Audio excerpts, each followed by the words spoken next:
একটি জামা ২০০ টাকায় কিনে কত টাকায় বিক্রি করলে ২০% ক্ষতি হয়? না ২০০ টাকা দিয়ে একটা জামা কিনেছে, কত টাকা দিয়ে বিক্রি করলে ২০% ক্ষতি হয়, লাভ হয়নি ক্ষতি হয়ে যাচ্ছে। এই রকম অঙ্কগুলি আমরা ৪-৫ রকমভাবেই করে দেখব। তো টাইপ 1 এ একরকমভাবে করছি।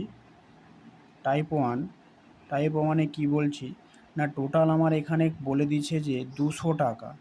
২০০ টাকাতে কিনছে, ক্ষতির পার্সেন্টটা বলছে ২০%। এই ২০%টাকে যদি আমি টাকায় কনভার্ট করতে পারি তাহলে আমি বুঝতে পারবো যে কত টাকা ক্ষতি হয়েছে। আমি তো এখান থেকে ২০০ টাকা থেকে ২০% বাদ দিতে পারি না, কিন্তু এই ২০%টাকে যদি আমি টাকায় কনভার্ট করে নিতে পারি তখন থেকে এটা আমি বাদ দিতে পারবো। তাহলে টোটাল বলছে ২০০ টাকা ক্ষতি হয়েছে। ২০০ টাকা যদি ক্ষতি হয়, এই ২০০ টাকা যদি টোটাল আমার ১০০%-এর মধ্যে পড়ে, তাহলে কি আমি একটা শূন্য দিয়ে কাটি, তাহলে কি ২০ বা এখানে হচ্ছে 10%।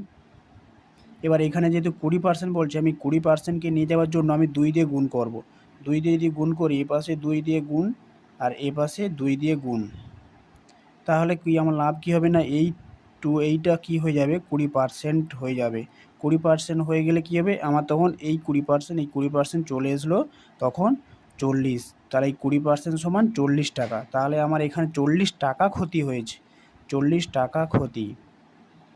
৪০ টাকা যদি ক্ষতি হয়, টোটাল আমার ২০০ টাকা ছিল, ২০০ টাকাতে কিনছি, তার মধ্যে ৪০ টাকা ক্ষতি হয়ে গেছে, সমান কত ১৬০ টাকা। এইটা টাইপ 1। এবার টাইপ 2 দেখব আমরা।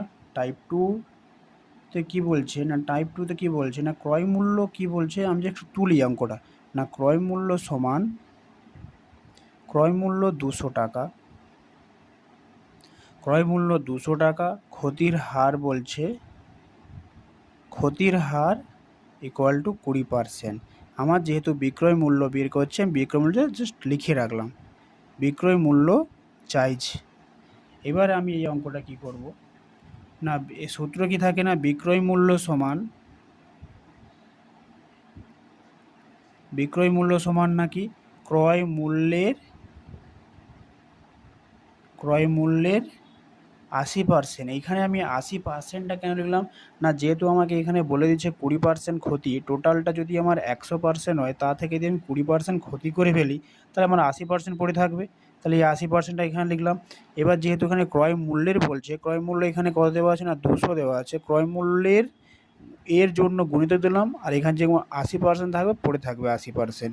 এবারে ২০০ গুণিতক এই পার্সেন্টেজটা তোলার জন্য আমাদের সবসময় কী করতে হয় না ১০০ দিয়ে ভাগ করতে হয়।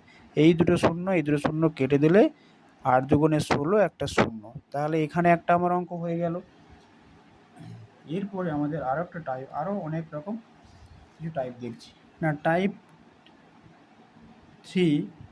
3তে কী দেখব না, আর একটা সূত্র থাকে, যে কী সূত্র থাকে না বিক্রয় মূল্য সমান বিক্রয় মূল্য কী থাকে না বিক্রয় মূল্য সমান ক্রয় মূল্য 1 মাইনাস ক্ষতির হার। ক্ষতির হার বলে দিয়েছে। এবার ক্ষতি আমার এখানে কত বলে দেওয়া ছিল না ২০০ টাকা দেওয়া ছিল, 1 মাইনাস ক্ষতির হার কত ছিল না 20% ছিল। তাহলে এইখানে দেখব যেমন আছে সেরকম রাখলাম। 1 মাইনাস এই যে পার্সেন্টেজটা তোলার জন্য আমাদের নিচে ১০০ দিয়ে ভাগ করতে হবে। তো 20/100, এই শূন্য কেটে দিলাম, বা 210, এখানে 10 মাইনাস 2/10।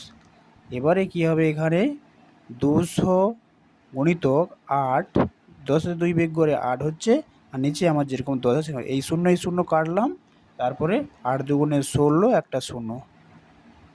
এটা একটা টাইপ হলো। তাহলে আমাদের এখানে 3টে টাইপ করে দিলাম। টাইপ 1 একদম শর্টে করা হয়, টাইপ 1, টাইপ 2 মোটামুটি করা হয়, টাইপ 3 টাইপ।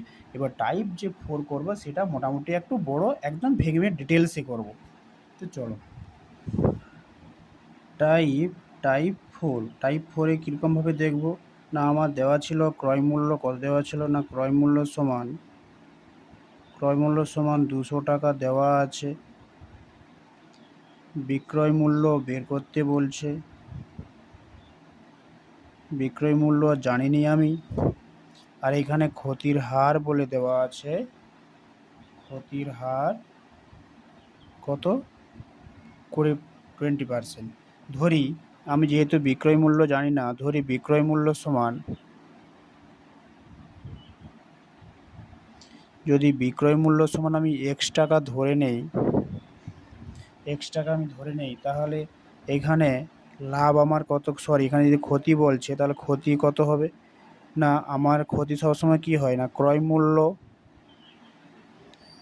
মূল্য থেকে বিক্রয় মূল্য করতে হয়। যদি এখানে ক্রয় মূল্য 200 টাকা বলে দেওয়া আছে, বিক্রয় মূল্য জানিনি, এক্স ধরছিলাম, এক্স লিখলাম, এত টাকা, এটা আমার ক্ষতি হয়েছে। এবার আমি কি করব, ক্ষতি পেয়ে গেছি, এবার ক্ষতির হার সমান ক্ষতি বাই ক্রয় মূল্য ইন্টু 100, এটা আমাদের সাধারণ সূত্র, এই সূত্র মনে রাখতে হয়। এবারে ক্ষতি এখানে কত বলে দেওয়া আছে, না ক্ষতি ছিল 200 মাইনাস এক্স বাই ক্রয় মূল্য কত আছে, না ক্রয় মূল্য 200, আর এখানে যেরকম 100 আছে সেরকম 100 রাখলাম, এই দুটো শূন্য কেটে দিলাম, তাহলে এখানে আমাদের পড়ে থাকলো 200 মাইনাস এক্স বাই 2 পার্সেন্টেজ পড়ে থাকলো। এবার আমরা কি করব, এখানে একটা কি ছিল না ক্ষতির হার দেওয়া ছিল, এই 20% ক্ষতির হার দেওয়া ছিল, এই 20% আর এই 20% দুটোই ক্ষতির হার, এই দুটো ক্ষতিকে তুলনা করার জন্য আমাদের একটা শর্তানুসারে লিখে দিলাম, শর্তানুসারে এই পার্সেন্টে লিখলাম 200 minus x by 2 equal to 20, বা 200 মাইনাস এক্স, এই দুইটা এখানেই নিয়ে গেলে 20 সাথে 2 গুণ হয়, বা 200 মাইনাস এক্স ইকুয়াল টু 40, বা 200 এইটাকে এই পাশে আনবো 40, আর এইটাকে এই পাশে নিয়ে গেলে প্লাস হয়, সাইন চেঞ্জ হয়, সমান এই পাশ ও পাশ নিয়ে গেলে 160 মাইনাস এক্স, তাহলে আমার এখানে 100 এক্সের মান কি বললো 160 বেড়ে গেছে, আর এইখানে এক্স কি ধরছিলাম, এখানে এক্স ধরছিলাম বিক্রয় মূল্য, তাহলে আমাদের অতএব বিক্রয় মূল্য